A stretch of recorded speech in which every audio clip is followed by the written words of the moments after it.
Dear student, তো আজি মই ডিসকাস কৰিম 2024 ৰ 5 মাৰ্কৰ এটা কোৱেশ্চন প্ৰবলেম। ঠিক আছে, তোমালোকে প্ৰবলেম চাই ভয় কৰা চোৱা মই কিমান ইজি ভাবে তোমালোকক প্ৰবলেম সলিউশন কৰি দিছো, খালি মোৰ লগত থাকা।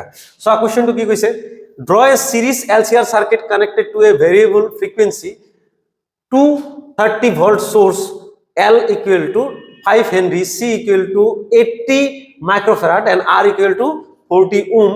Now determine the source frequency at resonance, the impedance of the circuit at resonance.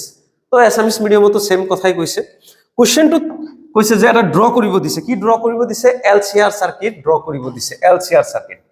তো মই 186 নাম্বাৰ পেজ ইংলিশ মিডিয়াম যদি চাও, এটা তাতে টপিক আছে LCR সাৰ্কিটৰ, এটো যদি তুমি উঠাই দিয়া ডাইৰেক্ট মই তাৰ পৰা উঠাই দিছো, তো তুমি এনেকে ড্ৰ কৰিব পাৰিবা। এটো হল এপসাইলন, এপসাইলন কিমান দিয়া আছে 230, এটো 230 দিয়া আছে। ঠিক আছে, ভোল্ট L কিমান দিয়া আছে 5 হেনরি দিয়া আছে।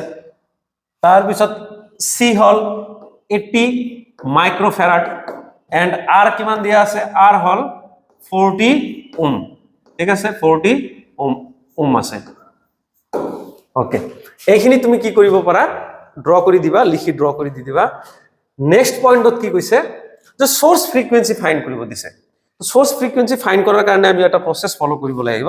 ফাৰ্স্টত আমি চাব লাগিব ৰিজনেন্সত কি আছে, যেটো ফার্স্ট ফর্মুলা আমি পাম যে omega suffix r equal two 1/√LC। তো ফর্মুলা আমি বহুতবাৰ পাইছো। ঠিক আছে, তো আমি ভ্যালুখিনি বহাই দিম 1/√LC। L ৰ ভ্যালু কিমান, L ৰ ভ্যালু হল 5, C ৰ ভ্যালু কিমান আছে, C ৰ ভ্যালু হল 80 মাইক্রোফ্যারাড।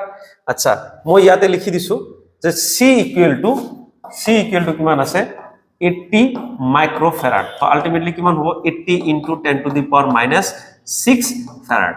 ঠিক আছে, তো 80 * 10⁻⁻6 ফ্যারাড, এটো নিলিখিলো হ'ব। তো এটুক আমি কি কৰি দিম 1 বাই এটু ডিভিজন যদি হয় 400 আহিব, 10⁻⁻6 আহিব, এটু 1/4, এটু মই কি কৰি দিম দুটা জিরো কমাই দিম, 4 * 10⁻⁻4 আহিব। এতিয়া আমাক ইজি হ'ব ওমেগা সাফিক্স r।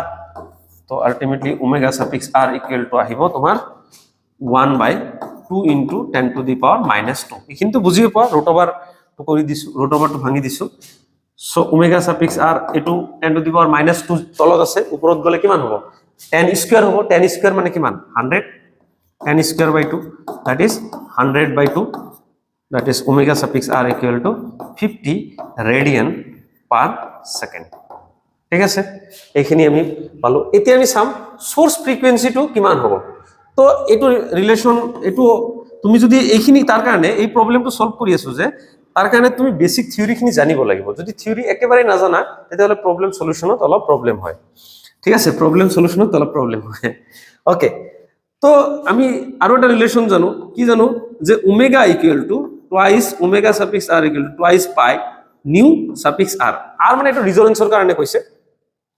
তো new suffix r equal two কিমান হ'ব, এটো হ'ব ওমেগা সাফিক্স r ডিভাইডেড বাই টুৱাইস পাই।